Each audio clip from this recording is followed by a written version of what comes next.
যেটা আমার পুরোপুরি রেডি হয়ে গেছে। আপনারা ভালো থাকবেন, সুস্থ থাকবেন। আল্লাহ হাফেজ। তো আমি এইভাবে করে ঢেলে নিয়েছি। আসসালামু আলাইকুম, আপনারা সবাই কেমন আছেন? আলহামদুলিল্লাহ আমরা ভালো আছি।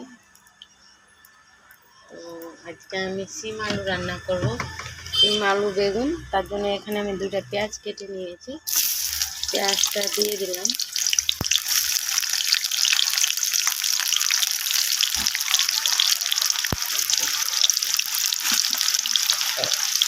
পেঁয়াজটাকে ভালো করে লাল করে নেব।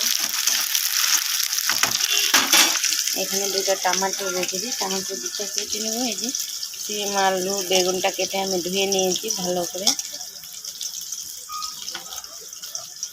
জলের মধ্যে ভিজিয়ে রেখেছি বেগুনটা কালো না হয়ে যায় তার জন্য।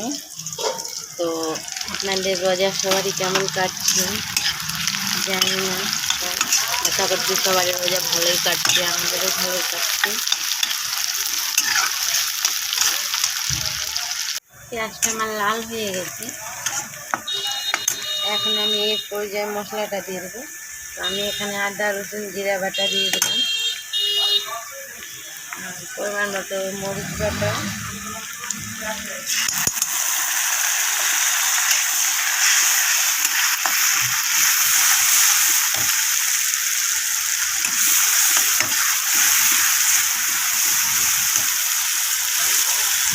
মশলাটা লেগে নিয়ে একটু জল দিয়ে দেবো।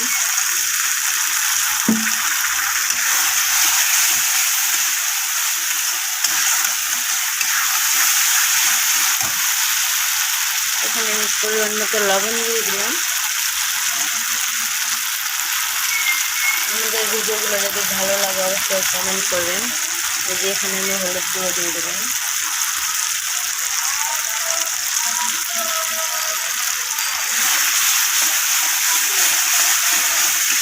মশলাটাকে আমি ভালো করে কষিয়ে নেব।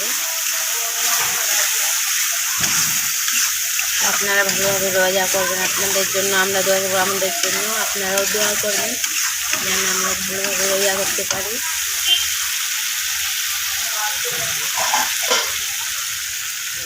মশলাটা আমার কষা হয়ে গেছে, কষিয়ে নিয়েছি। এখন আমি সবজিগুলো ঢেলে দেবো।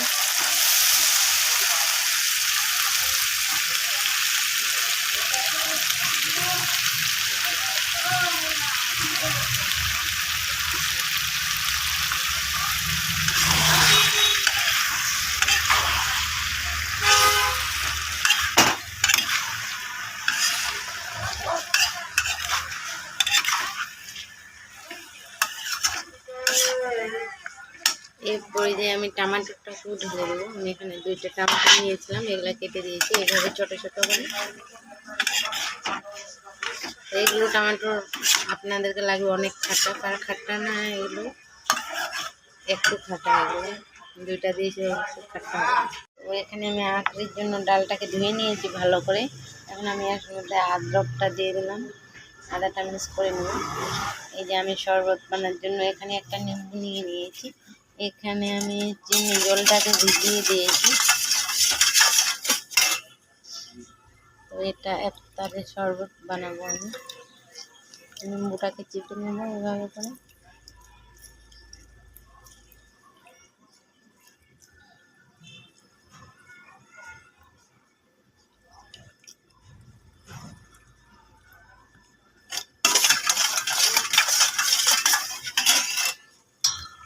এখানে আমি পুরটাকে কেটে নিয়েছি, যা যা লাগে ইফতার করার জন্য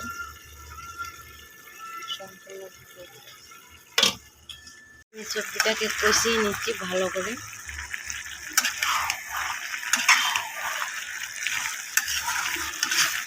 একটু আর জল দিয়ে দেবো, দিয়ে কষিয়ে নেব ভালো করে সবজিটাকে।